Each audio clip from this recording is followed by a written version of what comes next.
back to Tucson now. Join with us live here at the top of the 11 o'clock hour. Please help me to welcome our friends that just opened a brick and mortar store here on First Ave.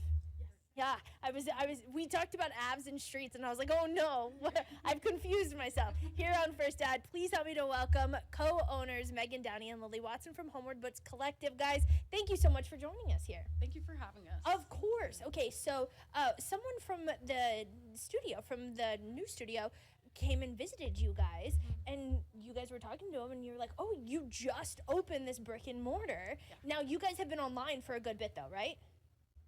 Well, yeah, I guess kind of since we started as a pop-up, actually. Oh, okay. So we did a few different pop-up events and started that way before we got our brick and mortar back in December, and then we were able to get it going slowly, opened softly in January, and then more officially in April. Oh, yeah. That's fantastic. Yeah, you guys were talking about your grand opening in April. So talk to me about the beginnings, right? To go from a pop-up to a brick and mortar feels like a really big leap. What were the conversations there on, do we want this to be an everyday 9-to-5 kind of thing, or do we want to keep it, special but smaller? What were those conversations, and what made you guys make that leap? Well, I feel like a brick and mortar was always in mind, but we started as a pop-up because I feel like it was our way of just really getting going and putting ourselves out there before we were able to get a brick and mortar. And so it all happened rather quickly, honestly. We did only 2 pop-up events before we were just scrolling on Craigslist and found a super cute little unit that was not that expensive. Went and met the landlord, and we were like, let's just go for it and see if it can work. It was kind of a leap of faith. Yeah. I love that, to take that leap of faith. Megan, what do you think sets you guys apart? What makes you different, that had such success on those pop-ups, that gave you guys the courage to say, you know what, we're doing this. We're making this a whole constant 9-to-5 local thing. What's different?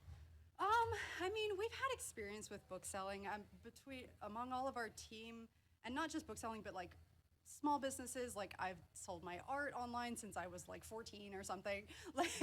So we had a lot of experience, and so it didn't really feel too out of the world of possibility to just kind of go for it. And so I don't know if that sets us apart necessarily, but that's why it wasn't maybe necessarily too much of a scary position. But as far as, what we thought we could bring to the table in Tucson is that experience and just our take on it, our spin on it, and really, our space is super small. It's super intimate. It's all hand-built shelves out of pallets that we found on the side of the road. We just built our brand new comic book table out of pallets this past weekend.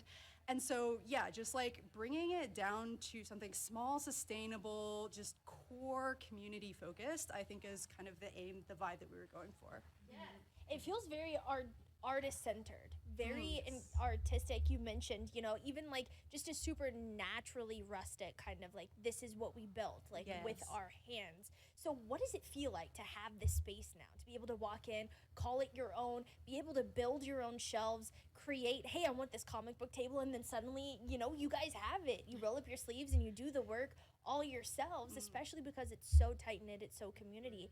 What does that feel like? What does it mean to you?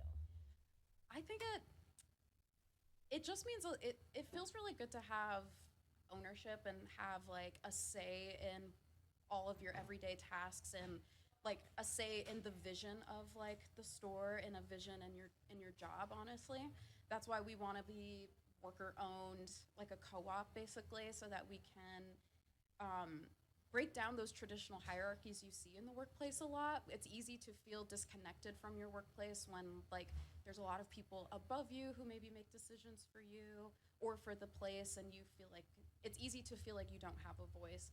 So that's why we wanted to keep it small, worker owned, the way that we are. And it just feels really good to be able to be we have an idea, let's just do it, and talk about it as a group. And we all work really well together as a group, I think, because we worked together previously. So it feels very natural, I think, for us to work together and then